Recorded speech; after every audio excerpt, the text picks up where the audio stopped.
dari kelompok 5 program studi akuntansi semester 1 mata kuliah Bahasa Indonesia akan memaparkan materi mengenai semantik dalam bahasa.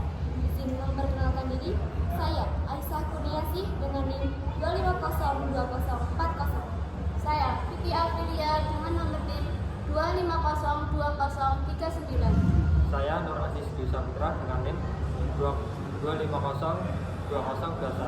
Saya Vika Dini Indriani dengan NIM 2502041. Saya Ratna Dwi Lestari dengan NIM 2502047. Saya Nahunda Sriayani dengan NIM 2502008. Teman-teman, pernahkah kalian berpikir bahwa satu kata bisa mempunyai banyak arti? Contohnya adalah kata bintang. Bisa jadi itu adalah benda langit, bisa jadi juga itu adalah artis terkenal. Atau pernah nggak sih kalian bingung sama kata-kata? Misalnya teman kalian bilang dia itu dingin banget. Kalian taunya suhu dia rendah, padahal maksudnya sikapnya cuek. Nah, dari situ kita sadar ternyata satu kata bisa punya banyak makna. Dan disinilah semantik berperan, ilmu yang membantu kita memahami makna di balik kata, frasa, bahkan kalimat. Di video kali ini, kita bakal bahas semantik secara menyeluruh, mulai dari jenis, manfaat, sampai bagaimana ia bisa membuat komunikasi menjadi lebih tepat dan bermakna. Yang pertama, ada pengertian semantik. Semantik adalah cabang ilmu linguistik yang mempelajari makna dalam bahasa, baik makna kata, frasa, maupun kalimat. Contohnya seperti tadi, ada kata bintang. Kata ini bisa bermakna sebagai benda langit dan juga bisa bermakna sebagai artis terkenal, tergantung dalam konteksnya. Yang kedua, yaitu ada jenis semantik dan jenis makna. Semantik membahas makna dalam bahasa, dan makna itu bisa muncul dari berbagai sumber. Secara umum, ada beberapa jenis semantik dan makna yang saling berkaitan. Yang pertama, ada leksikal, yaitu makna kata secara langsung seperti dalam kamus.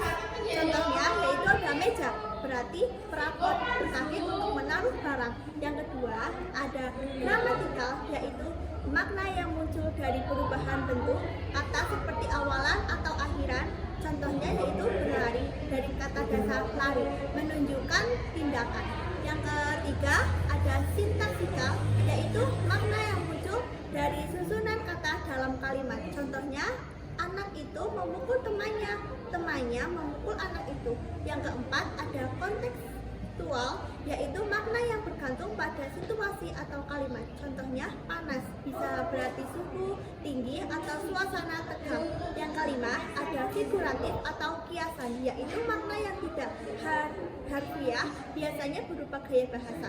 Contohnya, dia tangan kanan host, berarti orang kepercayaan. Yang keenam, ada referensial dan non-referensial, yaitu kata yang merujuk pada objek nyata,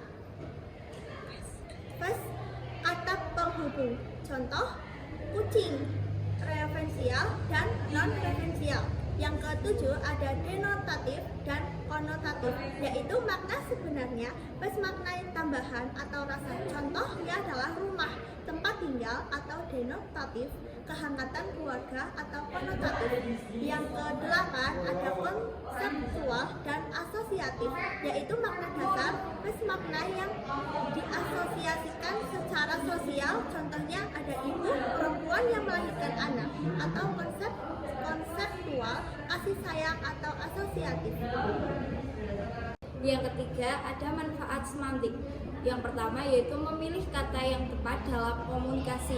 Kedua, menganalisis teks secara mendalam.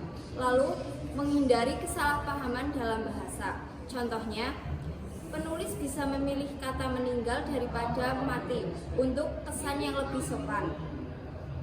4. Relasi makna. 1. Sinonim. Sinonim adalah kata dengan makna mirip. Contoh, indah dan cantik. 2. Antonim.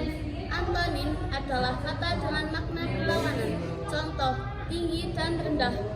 3. Polisemik, yaitu satu kata dengan banyak makna.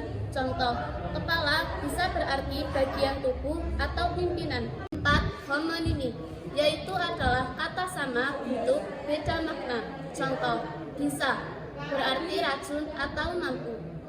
5. Hiponim dan hipernim, yaitu adalah kata khusus dan kata umum.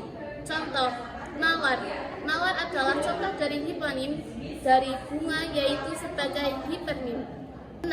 Ambiguitas adalah kalimat bermakna ganda. Contoh, saya melihat orang dengan teropong, yaitu siapa yang pakai teropong. 7. Redundansi, yaitu penggunaan kata berlebihan. Contoh, naik ke atas, cukup naik saja. Yang kelima, perubahan makna. Yang pertama, perluasan, artinya makna menjadi lebih luas. Contohnya, bapak, dia hanya julukan sebagai seorang ayah, kini bisa untuk semua pria dewasa. Yang kedua, penyempitan, artinya makna menjadi lebih sempit. Contoh, sarjana, dulu hanya untuk orang pandai, kini disebut sebagai lulusan perguruan tinggi. Yang ketiga, pergeseran, artinya makna berubah total. Contoh, candu, dulu hanya disebutkan dengan obat, kini menjadi kecanduan atau negatif. Yang keempat, asosiasi, artinya makna berubah karena asosiasi sosial. Contohnya, kursi, bisa berarti jabatan. Kelima, pertukaran indera, artinya makna berpindah antara indera. Contoh, warna suara, suara diasosiasikan dengan penglihatan. 6. Ada medan makna.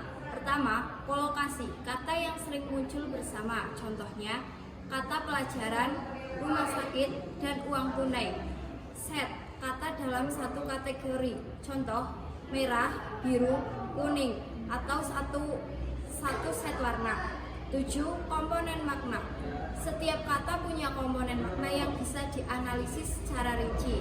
Contohnya, kata perempuan dan wanita sama-sama berarti manusia berjenis kelamin betina, tapi wanita lebih formal. Yang terakhir, kesesuaian semantik dan sintaksis. Kalimat harus sesuai dengan struktur dan makna agar tidak menimbulkan ambiguitas. Contoh kalimat, dia memukul dengan tongkat panjang. Bisa ambigu, siapa yang panjang, tongkat atau pukulan. Dari satu kata lahir beragam makna, dari satu kalimat terbuka banyak kemungkinan. Semantik mengajarkan kita bahwa memahami bahasa bukan sekedar tahuan, tapi juga tahu arah, maksud, dan dampaknya. Dan dalam dunia yang terus berubah, kemampuan memahami makna adalah bekal yang tak terhenti.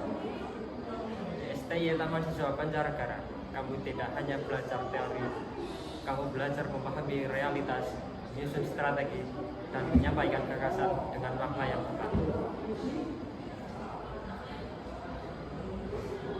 Jika kamu ingin tumbuh jadi pribadi yang berpikir tajam, berbicara cerdas, dan bertindak penuh makna, STI Taman Siswa Banjarnegara adalah tempatmu memulai perjalanan itu. Mari bergabung dengan STI Taman Siswa Banjarnegara.